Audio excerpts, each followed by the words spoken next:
To pass the time, two people are playing with the ball. One throws, the other catches. No, that's too monotonous. They need someone else. So they call in a third guy to mess things up. The third guy, holding a bat, tries to intercept the ball. As soon as the ball is served, he swings and hits it. And the ones throwing and catching have to somehow prevent him from hitting the ball and thus complete the pitch. That's how the rivalry begins. But if the ball flies far away, someone still has to go pick it up. So they call in a few more people to retrieve the balls. But the game still looks a bit boring. Then they add more variety. For example, after the ball is hit, the batter takes off running at full speed, trying to see if he can make it around the square road and back to the starting point before the ball is retrieved. If he manages to get back to the starting spot, he gets 1 point. But that's already too complicated. Something simpler is needed. Now, after hitting the ball, he just has to reach these several points where he stops, but no point is scored yet. Obviously, the faster the fielders return the ball, the harder it is for the batter to cover the distance. That's why the batter tries to hit the ball as far as possible, preferably so that it can't be picked up anytime soon. Then he'll have enough time to run the whole way.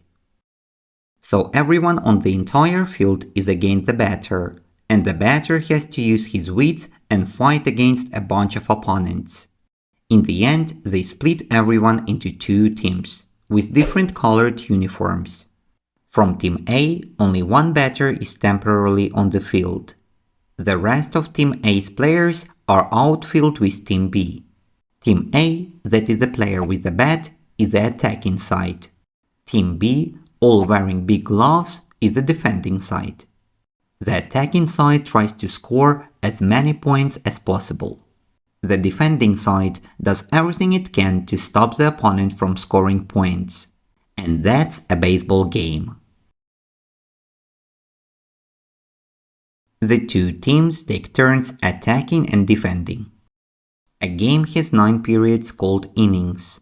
Each inning is divided into two halves, the top and the bottom. In the top half, Team A attacks, Team B defends. In the bottom half, it's the opposite. Team B attacks, Team A defends. The attacking side is responsible for hitting the ball and running the bases. Their goal is to score runs. The defending side handles pitching, catching, and throwing the ball, putting out the attacking players and preventing the opponent from scoring. After 9 innings, the team with more runs wins. If the score is tight, they play extra innings until there is a winner. If the score difference is too large and one side has no chance, the game can be ended early. The playing field is a sector. Imagine a right angle. Inside the right angle is fair territory. Everything outside the right angle is foul territory. Please note, fair territory extends infinitely. That arc is just a foul line, not a boundary. Even if the ball flies over the arc, as long as it stays inside the right angle, it's not foul. It's considered foul only if it goes too far left or right. There are 4 bases in total. This one is home, this is first, second, and third base. The batter stands at home plate.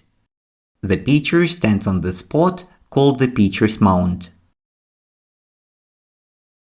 Each team has 9 players.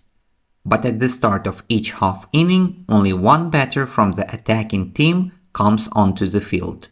The other 8 wait outside.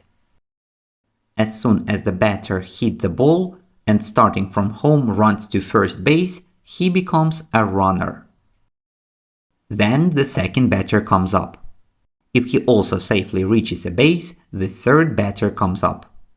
Since there are only 4 bases, the attacking team can have a maximum of 4 players on the field at the same time. All 9 defenders take the field together. These 9 include the pitcher, who throws the ball, the catcher, who catches it, and 7 outfielders. The outfielders are the players with their own specific duties. Mostly they are the ones who put runners out. Only one person can be on a base at a time. A trailing runner cannot pass the runner ahead of him. If the batter hit the ball fair, he must start running to first base. From these 3 rules come the concept of a force play. When the batter is running to first, the runner already on first is also forced to advance and run to second. That's a force play.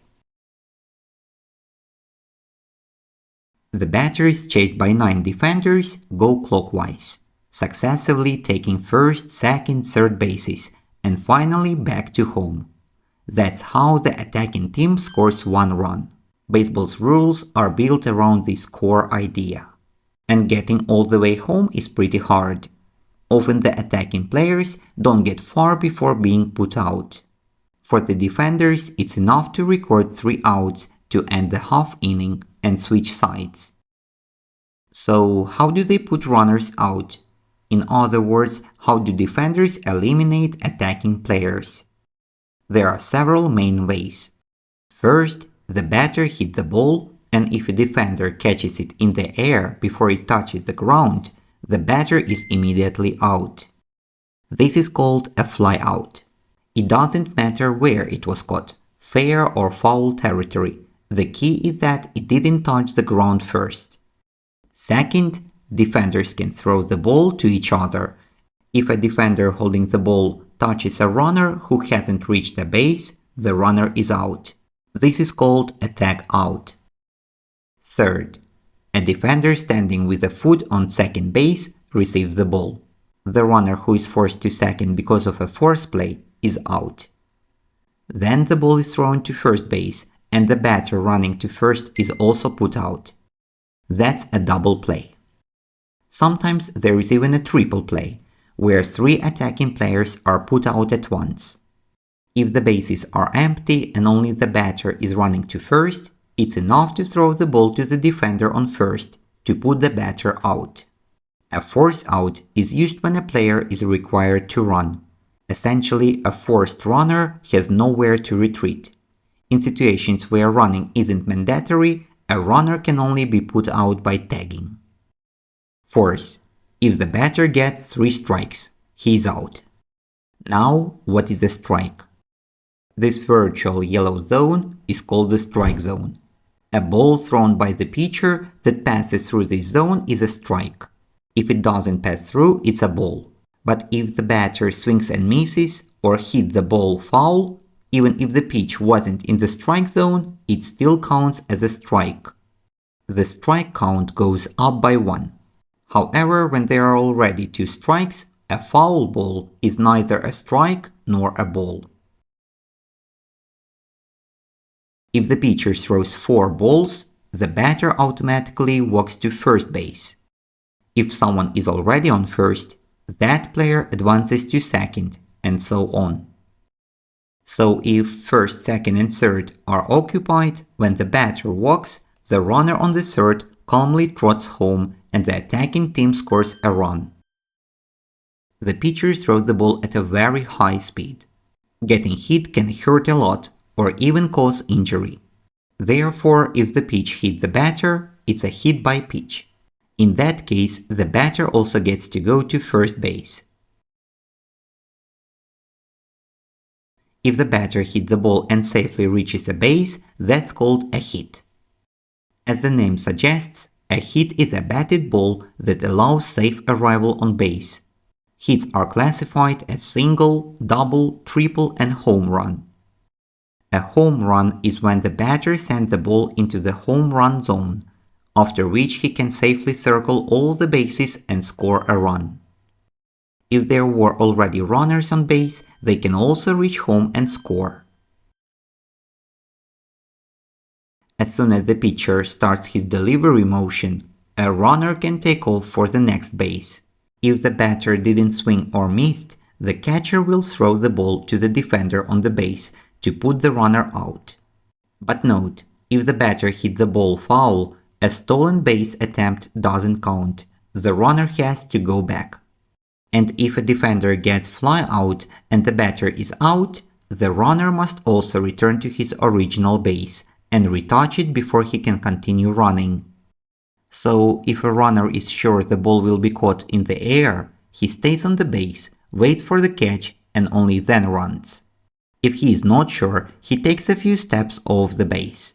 If it's not a fly out, the runner keeps going. If it is caught, he immediately returns to the base. The person standing behind the catcher is the home plate umpire, who has ultimate authority. The catcher, moving his hand, gives clear signals. He tells the pitcher what type of pitch to throw.